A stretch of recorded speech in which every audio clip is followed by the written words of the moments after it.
Deux familles brisées peuvent-ils s'entraider? Bonjour chers otaku, je me présente, je suis Olivier de Parlons Otaku et aujourd'hui, on va parler de l'univers de Show Me Love.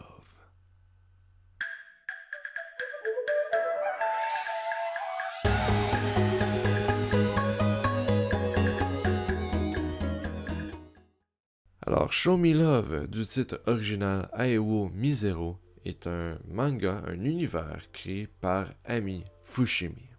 Ce manga est paru au Japon en 2017, mais il est paru en France en 2020. L'éditeur original au Japon se nomme ASCII MediaWorks. Et en France, c'est les éditions Akata qui ont distribué ce titre. Cet univers manga est un one-shot, donc il n'y a seulement qu'un tome. Il est de type Josei et il parle de drame familial. Ce titre est disponible aussi au Québec. Mais avant de commencer l'évaluation, je vais vous dire le résumé de quatrième de couverture. Nemi vient d'emménager avec sa mère dans un nouvel appartement. Abandonnée par son père, l'adolescente désabusée est en rupture sociale avec les autres. Mais elle découvrira avec stupeur qu'un de ses professeurs habite désormais dans le même immeuble qu'elle. Ce dernier, divorcé, vit séparé de son ex-femme et de son petit-fils, Kanta. Très vite, la collégienne se prend d'affection pour le petit garçon. Laissez-vous émouvoir par Show Me Love, œuvre sensible qui met en scène trois êtres meurtris par la vie qui, au contact les uns des autres, réapprendront à faire confiance. Je dois dire une chose au départ. J'avais peur au début, avec le titre bien sûr, que l'histoire d'amour tournerait surtout entre le professeur et l'adolescente. Mais je vous dis tout de suite, ce n'est pas le cas. Inquiétez-vous pas.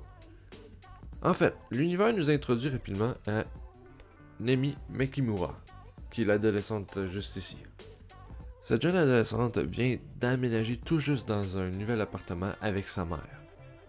En plein déménagement, elle se rend compte que Monsieur Nakagawa, qui est son professeur, est un de ses voisins dans le même immeuble. Étant très intrusive et extravertie, et ayant aussi besoin d'une douche, Makimura va demander à Monsieur Nakagawa si elle pourrait lui emprunter sa douche l'instant de quelques minutes.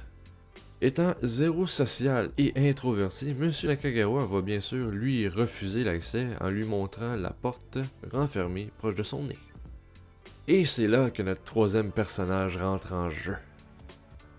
Kenta, le fils de Monsieur Nakagawa, voulant voir son père sans l'avertir en avance, se présente à côté de Makimura.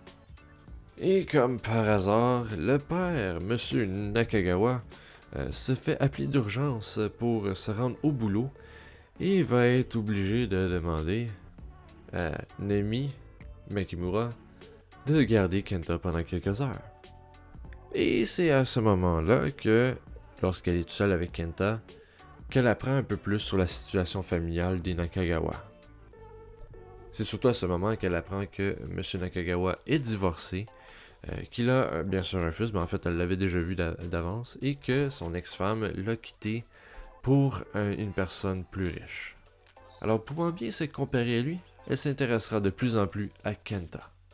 Surtout parce qu'elle comprend beaucoup ce que lui peut ressentir en ce moment.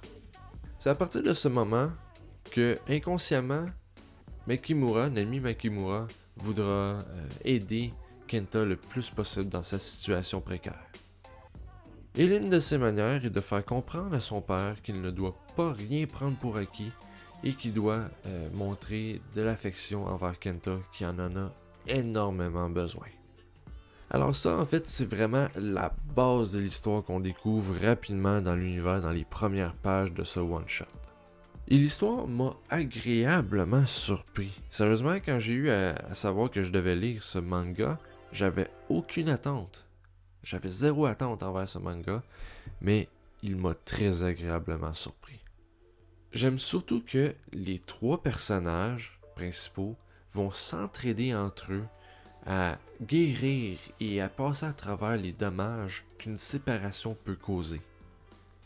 Prenons par exemple, Nami Makimura va aider Monsieur Nakagawa à comprendre l'importance qu'il a dans la vie de son fils et qu'il doit se battre pour son fils. Surtout avec le fait que Monsieur Nakagawa est zéro expressif et ne parle seulement lorsque ça en est vraiment nécessaire. Alors vraiment, Nakimura, qui elle est très extravertie, va aider à faire réaliser à son père que c'est pas parce que lui il pense que son fils est au courant qu'il l'aime, que ça veut dire vraiment que son fils le sait que son père l'aime. Donc, vraiment, Nakimura va extrêmement aider M. Nakagawa à comprendre ça au fur et à mesure que l'univers continue. Et donc, par ce fait, Nami va aider Kenta à recevoir de l'affection et de l'amour dont il a énormément besoin. Et aussi, Kenta est en ce moment le personnage qui est le plus affecté, selon moi, par une séparation. Et Nami ayant passé un peu par le même trajet que Kenta est en train d'emprunter, elle va extrêmement l'aider à passer à travers cette situation très difficile pour lui. Mais aussi, M. Nakagawa va aider Nami Makimura à passer à travers tous les dommages reliés à son passé très triste. Car elle aussi, elle a son lot de problèmes familiales. Car techniquement, elle vit encore en ce moment une vie très difficile reliée à son passé familial dû à l'abandon de son père. Alors, M. Nakagawa, avec son tact et disons son côté très introverti, ce qui va faire en sorte que c'est un peu compliqué, un peu plus difficile à faire comprendre, mais il va réussir à faire comprendre à Nami qu'elle vaut plus que ce qu'elle pense qu'elle vaut et que son avenir n'a pas à être influencé par son passé. Et surtout, qu'elle a le droit à un meilleur avenir que ce qu'elle pense qu'elle a le droit. Alors, laissez-moi vous dire que le développement des personnages était très important dans ce one-shot. Et laissez-moi vous dire qu'il a été fait avec brio. Car les révélations ont été apportées à des moments très, très importants et bien placés selon moi. Car on apprend rapidement un peu la base de la situation au début du manga, ce qui est très bien. Mais on en apprend plus sur vraiment les effets, surtout admettons pour Kanta, le passé de Nami, ce que M. Nakagawa ressent. On les apprend au fur et à mesure que l'univers est présenté à nous dans le manga. Et c'est pas tout lancé d'une shot puis après ça on essaie de réparer. On en apprend en pelant comme des couches d'oignons si on veut. Donc on en apprend et on en apprend et après ça on découvre vraiment la vérité de ce qui s'est passé. Aussi, si on parle des personnages, j'aimerais vraiment dire que j'ai vraiment adoré Nami. Nami, elle est très directe, mais aussi très attachante. D'ailleurs, j'aimerais dire que mon attachement envers elle est en partie à cause des dessins du mangaka. Car c'est avec un coup de crayon très simpliste et même, je dirais, un peu brouillon que le mangaka nous montre l'univers de Show Me Love. Mais grâce à cette simplicité du coup de crayon, l'emphase est clairement mise vers le visage de nos personnages, plus explicitement les émotions. Bien sûr, malheureusement, ça implique aussi que les habits et les décors sont moins concentrés, donc un peu plus brouillons. Mais vraiment, l'emphase mise sur le visage nous fait en sorte de nous attacher très rapidement sur Nami. D'ailleurs, on peut remarquer certains traits qu'on voit plus ou moins souvent sur le visage de Nami et même sur le visage, je dirais, de Kanta. Sur chacun des trois visages des personnages, en fait, chacun des visages des trois personnages principaux, si vous voulez bien m'excuser mon erreur, il y a des traits spécifiques qu'on voit rapidement. Sur Nami, on voit rapidement les petits traits de taches de rousseur, avec son visage bien rond, qui fait que, moi personnellement, je trouve que c'est très attachant et ça nous montre vraiment le caractère visuel et émotionnel de Nami. Du côté de Kanta, c'est ses yeux ronds, vraiment très noirs, qui sont mis pour mettre l'emphase sur ce que Kanta voit à travers toute la situation qu'il vit en ce moment.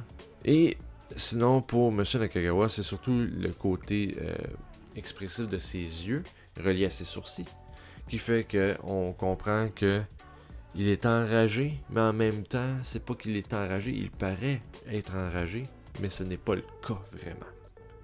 Lorsqu'il est vraiment enragé, vous allez le voir, hein, on le voit qu'il est enragé pour vrai. Cependant, autant que j'ai aimé le coup de crayon fait sur les personnages principaux, que je pourrais dire aussi que le coup de crayon a eu un gros défaut majeur selon moi. Et surtout pour éviter le spoilers, j'en dirais pas trop. Mais il existe dans l'univers Show Me Love un personnage qu'on pourrait classer de antagoniste si on veut. Et en fait, est-ce qu'on peut vraiment dire antagoniste? Selon moi oui, mais vous allez comprendre en lisant le manga. Mais le problème avec cet antagoniste, c'est qu'il a été dessiné sérieusement comme un pur protagoniste d'une autre série. Avec un visage trop souriant, trop sérieusement, qu'on pourrait dire que c'est le protagoniste sérieux d'une série comédie dans une autre série. D'ailleurs, cette erreur a même été rapportée à la fin du manga par le mangaka qui dit qu'elle a dû le refaire à plusieurs reprises parce que la compagnie d'édition n'était pas satisfait du visage parce que il disait au mangaka que ce visage apporterait pas de la haine envers le personnage et le monde s'attacherait trop à cet antagoniste. Cependant, je comprends toutefois l'intention que le mangaka avait reliée à ce personnage-là et de la façon qu'elle le dessinait. C'est juste que malheureusement, cette intention n'a pas très bien passé pour ma part. Alors disons que, surtout, juste pour finir avec ce personnage-là, disons que ses dires et ses actions ne collaient vraiment pas avec son visage. Et c'était surtout ça le problème selon moi. Alors, pour conclure, je donne à l'univers de Show Me Love la note de 7.5 sur 10. Un bon one-shot Josei comme j'en ai rarement vu, même que je dirais que je suis triste qu'il n'y a pas de deuxième tome, parce que s'il y en aurait un deuxième, je l'aurais acheté rapidement. L'histoire m'a bien touché, et les personnages principaux sont selon moi très bien réussis. Un peu plus de détails sur le décor et les habits auraient pu augmenter un peu la note, et aussi, si le visage de l'antagoniste, comme on disait, aurait été différent, la note aurait pu être un petit peu plus haute.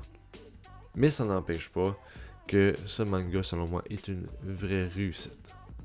C'était le premier univers créé par Ami Fushimi. Malheureusement, depuis, on ne l'a pas revu dans un autre projet manga, mais je peux vous dire que au moment que j'entends parler de son nom encore une deuxième fois, qu'elle retourne dans un autre projet, c'est sûr que je vais être intéressé et que j'essaierai probablement de me procurer son prochain univers. Alors, j'espère que je vous ai fait découvrir l'univers de Show Me Love, un univers dramatique qui redonne un petit peu d'espoir. Sinon, ne vous inquiétez pas, vous allez peut-être aimer le prochain univers que je vous ferai découvrir dans la prochaine vidéo. Si vous avez aimé cet univers, s'il vous plaît, laissez-moi un beau petit pouce bleu. Et si vous voulez voir les autres vidéos, suivez-nous sur nos pages de réseaux sociaux, surtout sur Facebook, on est sur YouTube aussi. Et voilà. Alors, c'était Olivier de Parlons Otaku. Et n'oubliez pas, soyez otaku. À la prochaine.